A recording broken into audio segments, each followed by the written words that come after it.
ما تجرحش الناس باللسان الماضي ديالك، والا غادي يوقع لك بحال اللي وقع لهذا السيد اللي غادي نهضروا عليه في هذا الفيديو هذا. واحد السيد غادي يقصح القلب ديالو تجاه البنت ديالو، ولكن ما غتصوروش شنو غادي يوقع في الاخر. يلا قبل ما نبداو الفيديو ديالنا كلشي كليكي جادور، ما تنساش تابونا الا كنتي جديد. ليتس جو. قبل ما نبدا معكم القصه بغيت نقول لكم اي واحد فيكم ولا وحده عندهم شي قصه دوزوا لي البريفي. بطبيعه الحال غادي نصنت القصص ديالكم وغادي ندوزهم. البنت اللي كتعاود القصه ديالها كتقول باللي هي كانت داخله لواحد الجروب، واحد الجروب كاين في الفيسبوك هو خاص بداكشي ديال لي ميتينغ.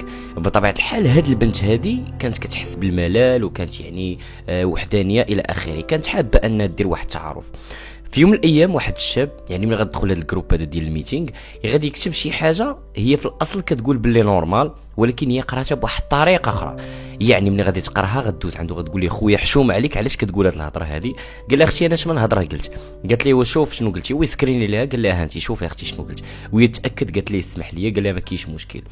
هنا غادي يدوزوا بريفي عند بعضياتهم وغادي يبداو يهضروا، غادي يديروا واحد التعارف باللي انا فلان كنسكن هنايا، شحال عندك من عام انتي فلانه، شنو الى اخره.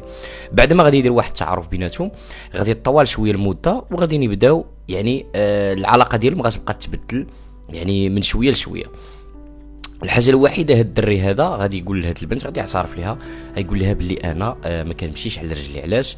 حيت وقع لي واحد الحادثه سير، لذلك يعني هو كيمشي جو بونس كيمشي في كروسه، ما كيمشيش على رجليه. ولكن قال لي الطبيب كاين احتمال كبير انك تولي تمشي مع الترويض الى اخره، احتمال ديال 100% ما نهضروش عليه.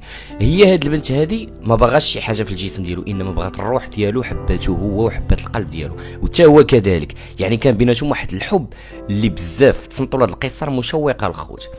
من موراها غادي يجي اول نهار فاش غادي يتلاقاو غادي يهضروا، غادي تدوز يعني تفاصيل زوينه، كلشي هو هذاك، غادي يكونوا ضاحكين بيناتهم ناشطين، حتى شي حاجه ما غاديش تخصهم. الحاجه الوحيده اللي غادي يبغي يدير هذا الشاب هو انه غادي يبغي يجي يتقدم لها للدار ديالو، ولكن كاين واحد المشكل. هذا المشكل هذا ان هذا الدري هذا باقي اصلا ما خدامش، يعني يلاه تيقلب على خدمه. هنا غادي يعترف لديك البنت وغادي يقولها لها، غادي تقول يعني علاش لي ما دير شي حاجه، يعني تخدم شي حاجه غير عاديه وحاول انك باش تبدا وما يكون غير خير. قال لها الصراحه ما كراش، ولكن خصني راس المال.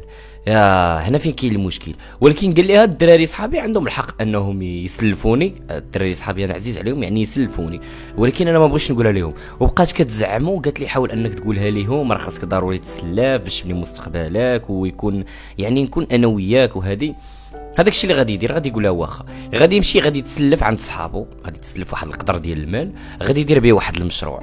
هذاك المشروع اللي غادي يدير به الحمد لله غادي يكون ليه مزيان. يعني داك المشروع في الاصل هو غادي يعني يتيسر ليه، والحمد لله راكم عارفين اي واحد كيخدم في الحلال ربي ما تيخليش. اوكي، فاش غدوز الايام غادي يقول لها يعني فاش شويه غادي يدير شويه الفلوس، يقول لها دابا كنظن بلي صافي جا الوقت المناسب باش غادي نتقدم لوالديك. غتقول ليه واخا.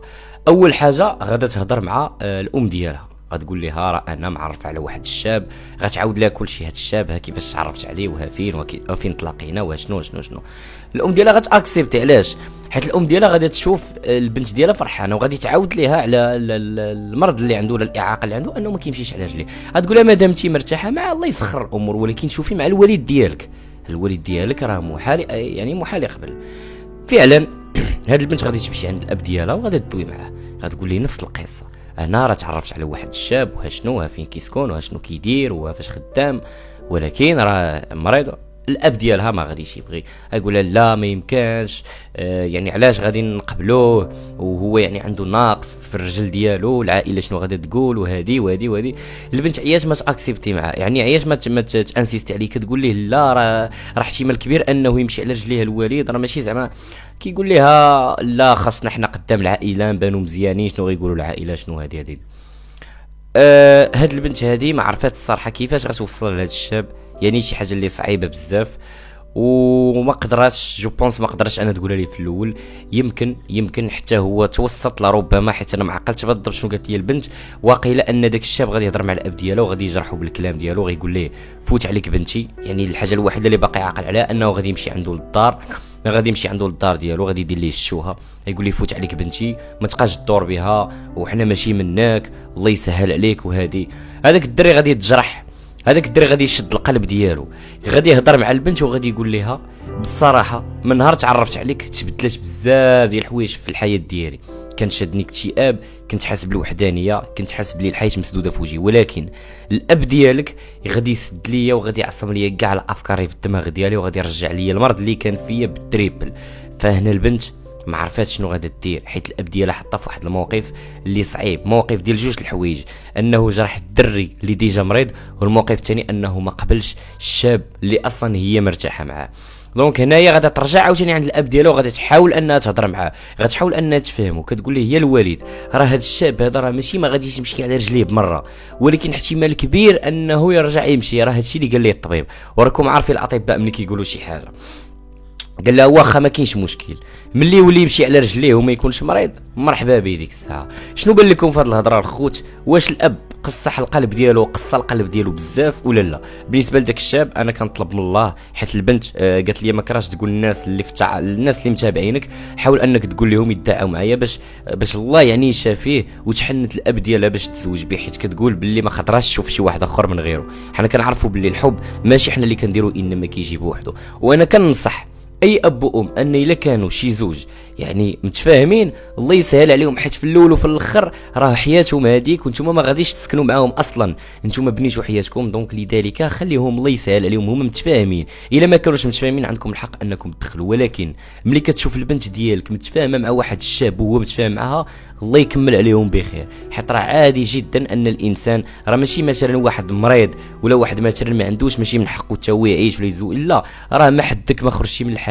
ما خرجتيش من العقيب ديالو، والافات كاينه في الدنيا. حنا اليوم عندنا صحتنا، غدا ولا بعدو ما عرفناش واش ملي غنعسوا غنعاودوا نوضوا ولا لا، ما كنعرفوش حنا شنو كيوقع لينا نهائيا.